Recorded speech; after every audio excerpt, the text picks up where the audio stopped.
আসসালামু আলাইকুম রহমতুল্লাহি আবরাকাতু। এটা আমাদের 5 নম্বর ওয়ার্ডের কবরস্থান। আমাদের ওয়ার্ডে যারা মারা যায় এই কবরস্থানে দাফন করা হয়।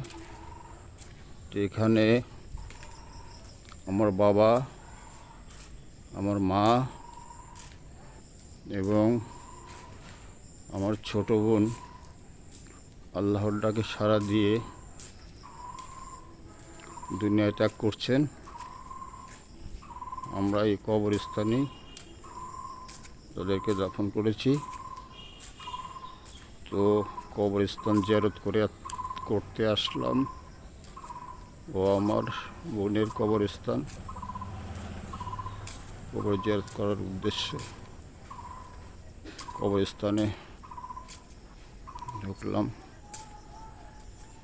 তো কবরস্থানটি খুব পরিপাটি এবং সুন্দর। সে পর্যন্ত ভালো থাকেন। আল্লাহ হাফেজ।